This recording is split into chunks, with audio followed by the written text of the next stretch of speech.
Bonjour, je me présente, Monsieur Olivier Saint-Jean Rondeau. Je suis un guerrier défenseur de l'eau. Je travaille avec Waterlootion pour le défi canadien des eaux. Je vous invite à venir avec moi à l'aventure pour redécouvrir la source de nos rivières et de notre identité canadienne et québécoise. Donc, venez avec moi.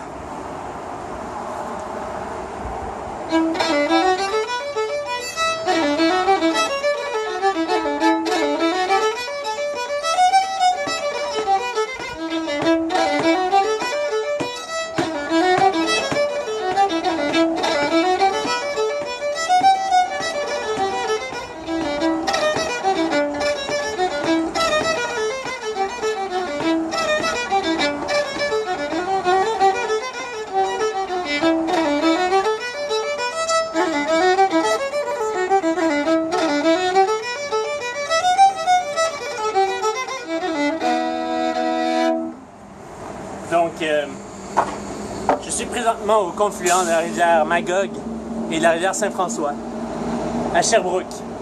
Un endroit spécial de la ville de Sherbrooke où on a fait une grande murale représentant l'histoire du développement de la région et notamment faisant un hommage au milieu naturel qui se trouve derrière la ville. Donc on voit ici la ville comme un grand rideau qu'on lève. On voit ici le chef Jacques Watso, qui est le chef des Abénaquis de la région, qui ouvre le voile sur le territoire. Donc en arrière, on voit ici la grande rivière Saint-François, magnifique, avec ses canards, le canot des Corses. Puis on voit également le castor, qui était l'une des richesses de la région. D'ailleurs, je vous ai amené ici ma peau de castor que j'ai été négocié chez les Inuits de la baie d'Hudson.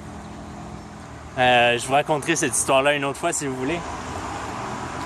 Donc, ici on voit les bordures de la rivière qui étaient des grands pins de 20 à 25 mètres de long qui ont été la première richesse de la ville.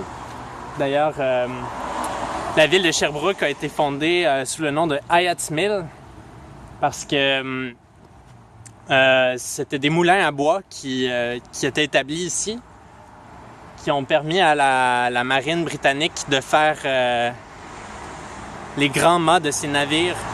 C'était constitué des pins blancs de la région de l'Estrie en bonne partie, parce que c'était les plus grands pins du Québec. Puis, donc ici on voit l'établissement d'un scout écossais qui a été déployé dans la région lors de la conquête en 1757. Puis ici, donc, c'est deux Français qui sont les explorateurs de la région. Les Français sont arrivés dans la région dans les années 1690. Et puis, ils ont établi des bons contacts commerciaux avec les Amérindiens. Le rocher qu'on voit ici à une distance, c'est l'îlot solitaire, appelé aussi le Ménacène. Il ressemble au visage d'un grand chef amérindien dont on peut voir le reflet dans l'eau.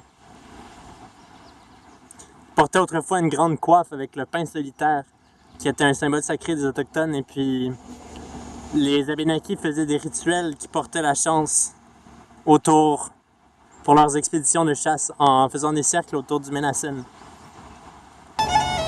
Ce rocher représentait également la forme d'une grande tortue.